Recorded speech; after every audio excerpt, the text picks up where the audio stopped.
Habaib datang ke Indonesia bukan untuk melas. Kami nggak diajarkan minta-minta, saudara. Jangan khawatir.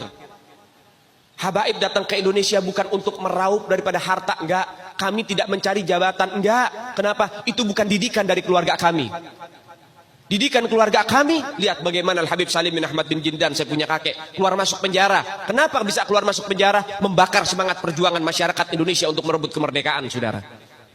Al-Habib Ali bin Abdurrahman Al-Habsyi Kuitang, beliau yang memfatwakan ketika tanggal 17 Agustus Soekarno membacakan teks proklamasi mendeklarasi daripada kemerdekaan Indonesia. Beliau di hari Jumat itu, ba'da Jumat beliau fatwakan, sekarang saya fatwakan setiap tanggal 17 Agustus wajib pasang bendera merah putih di rumah-rumah kalian. Siapa yang nyuruh? Itu fatwa Habib Ali bin Abdurrahman Al-Habsyi Kuitang. Bendera merah putih, siapa yang memberikan instruksi kepada Bung Karno untuk membuat bendera merah putih sebagai bendera Indonesia? Itu adalah fatwa Al-Habib Idrus bin Salim Al-Jufri Palu Al-Khairat. Lambang negara Garuda, siapa yang buat? Al-Habib Asy-Syarif Hamid Al-Gadri dari Pontianak, keluarga baginda Nabi Muhammad. Lagu 17 Agustus, Pramuka, lagu syukur, siapa yang buat? Al-Habib Husain Al-Mutahhar dari Semarang, dzurriyyat baginda Nabi Muhammad. Jadi Anda jangan berpikir, ini habaib di Indonesia jasanya apa? Banyak, itu yang baru kecatat. Itu yang baru ketahuan. Masih banyak lagi daripada keluarga Nabi Muhammad yang tidak mau masuk buku karena perjuangannya ikhlas karena Allah dan Rasul. Banyak, saudara. Siapa Imam Bonjol? Semua pasti bilang pahlawan. Betul apa enggak? Imam Bonjol pahlawan Indonesia bukan? Pahlawan nasional bukan? Sekarang siapa namanya Imam Bonjol? Al-Habib Muhammad Syahabuddin, beliau habaib dari kalangan bin Syahab. Imam Bonjol itu bin Syahab, masih daripada kakeknya Habib Rizik, saudara sekalian. Itu keluarga daripada Nabiuna Muhammad, keturunan Sayyiduna Muhammad.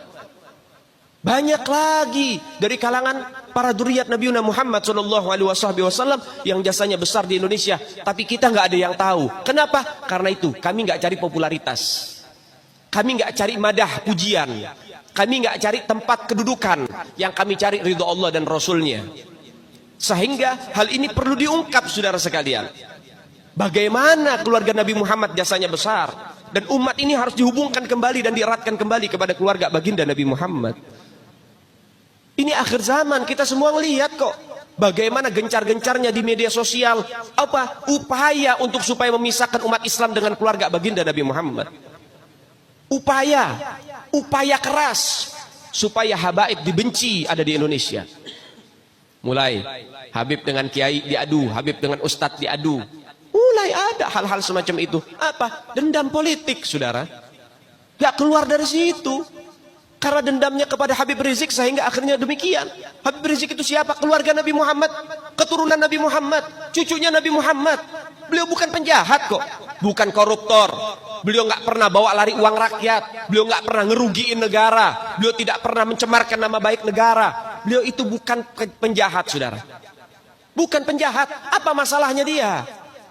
Sehingga dicecar sedemikian rupa. Cuman masalah prokes doang 4 tahun, saudara. Berapa banyak di luar sana pejabat, aparat, bahkan rakyat yang melanggar prokes gak ada yang ditahan. Kenapa cuman Habib Rizik yang ditahan? Ini upaya untuk supaya umat Islam benci terhadap keluarga baginda Nabi Muhammad.